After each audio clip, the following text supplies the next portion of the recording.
Vida através da morte, capítulo 8, parte 2. Continuamos. Esta parte resolve também a seguinte questão: como é que não há condenação para mim, uma vez que a carne é tão completamente vil? Deus enviando o seu Filho, exatamente quando tudo mais falhou em libertá-los do Egito, o Cordeiro precisou ser levantado e morto. O israelita, embora ainda não libertado, estava totalmente protegido pelo sangue. Portanto, a base para a libertação aqui é Deus enviando o seu Filho em semelhança da carne, do pecado pelo pecado, ou um sacrifício pelo pecado condenou o pecado na carne. Romanos 8:3. Não somente entregue por nossas iniquidades, mas ressuscitado para a nossa justificação,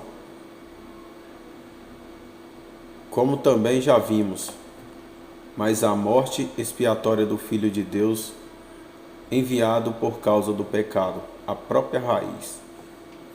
É assim que agora, havendo tanto os pecados como o pecado sido ambos condenados, julgados, é que não há positivamente nada deixado para ser condenado. É portanto com base na obra expiatória do Filho que o Espírito de vida em Cristo Jesus concede completa libertação. Assim, como a libertação do Egito significava a saída de um lugar ou de uma condição de escravidão para outra de liberdade, também o crente é, pelo Espírito de vida, levado para fora de um lugar ou de uma condição, chamada na carne, para outro lugar, ou condição chamado em Cristo, havendo o pecado sido perfeitamente julgado, por ter o Santo Filho de Deus sido feito pecado por nós. E isto não para que pudéssemos continuar em escravidão, mas para que fôssemos libertos, a fim de que as justas demandas da lei pudessem ser cumpridas em nós, que não andamos segundo a carne, mas segundo o Espírito.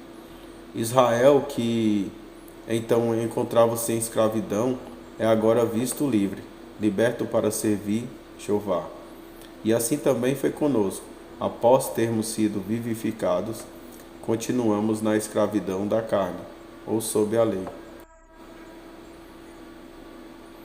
Aprendemos agora acerca da total malignidade da carne e de nossa incapacidade, deixando assim de buscar o aperfeiçoamento da carne. Não estamos mais nela, mas em Cristo, libertados pelo Espírito. Devemos agora andar em conformidade com o Espírito, e o Espírito irá atuar em nós em poder, com base na obra de Cristo. A carne é deixada de lado por aqueles que não andam segundo a carne. Uma outra posição é ocupada agora por aqueles que andam segundo o Espírito. Há, por assim dizer, duas classes, porque os que são segundo a carne inclinam-se para as coisas da carne, mas os que são segundo o Espírito, para as coisas do Espírito. Romanos 8:5. Uma é morte e a outra é vida. E mais ainda, a inclinação da carne é inimizade contra Deus, pois não é sujeita à lei de Deus, nem em verdade pode ser. Romanos 8:7. Segue-se disso que aqueles que estão nesse terreno, aqueles que estão na carne, não podem agradar a Deus. Acaso você, jovem crente, já chegou a essa conclusão, que sua velha natureza, a carne, o pecado, é completamente incapaz de agradar a Deus? Trata-se de uma raiz que só produz o mal. Não importa o quanto você tente melhorá-la. Ela é só inimizade contra Deus. Não dê ouvidos a esse abominável sentimento de que a cobiça não é pecado. Enquanto você não cometer aquilo que está cobiçando. O pecado é a própria raiz da cobiça, como vimos no capítulo 7, versículo 8. Não, aquela raiz precisou ser julgada, e o infinito sacrifício foi feito pelo pecado. Aquele que não conheceu o pecado fez pecado por nós, para que nele fôssemos feitos justiça de Deus. 2 Coríntios 5:21. É só com base nisso que somos libertados da culpa e da condenação que é devida ao nosso pecado, a carne. E nesta base não nos encontramos mais na carne, mas no Espírito. E aqui surge uma questão de profundo interesse.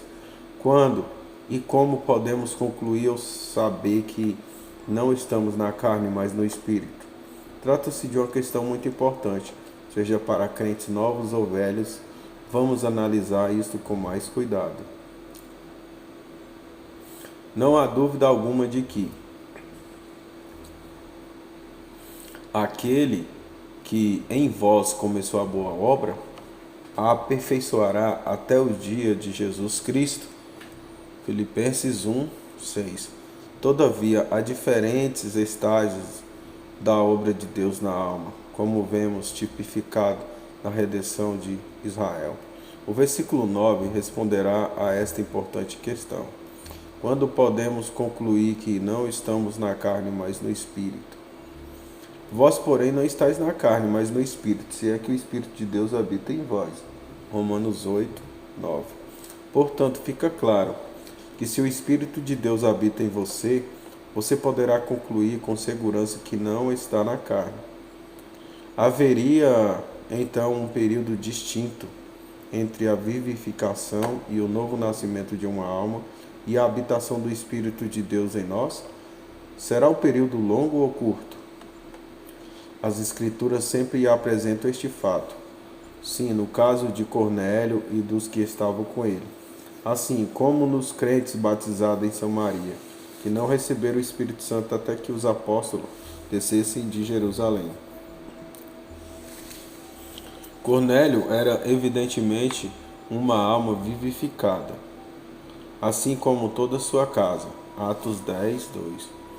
Mas não libertada, e é por esta razão que ele permaneceu na carne, até que a palavra chegou a ele com o poder do Espírito Santo, e por conseguinte, o próprio Espírito Santo, em Atos 10:44. Surge, portanto, a pergunta: você já recebeu o Espírito Santo? Se ainda não, mesmo tendo sido vivificado, você continua na carne, procurando a sua melhoria. Ainda que seja pelas obras da lei, Cornélio não poderia ser considerado um cristão até haver recebido o Espírito Santo. E nem você pode considerar-se no sentido pleno da palavra até que tenha recebido o Espírito Santo. Se alguém não tem o Espírito de Cristo, esse tal não é dele. Romanos 8:9. Outro dia encontramos um homem já idoso que disse haver permanecido no Egito por 30 anos. E você, leitor, está escravizado ou salvo? Na carne ou no Espírito? Não se trata de uma pergunta para ser recebida com leviandade. O versículo 10 não implica na erradicação do pecado ou no aperfeiçoamento da natureza má. E se Cristo está em vós, o corpo na verdade está morto por causa do pecado. Romanos 8:10. Se a doutrina da perfeição na carne fosse verdadeira, o corpo não poderia estar morto e nem morrer, pois pelo pecado veio a morte. Vemos o efeito do pecado no corpo, e isto inclui a morte. Mas o Espírito vive, ou o Espírito é vida, por causa da justiça. Existe morte em razão do pecado, existe vida em razão da justiça. Não nossa, mas da justiça de Deus, cumprida pela morte de seu Filho por nós. Deve o corpo, portanto, permanecer morto por causa do pecado? Não. E se o Espírito daquele que dos mortos ressuscitou a Jesus habita em vós, aquele que dos mortos ressuscitou a Cristo também vivificará os vossos corpos mortais pelo Espírito Santo que habita em vós. Romanos 8:11. Quão completa é a vitória de Cristo. Concluímos a segunda parte do capítulo 8.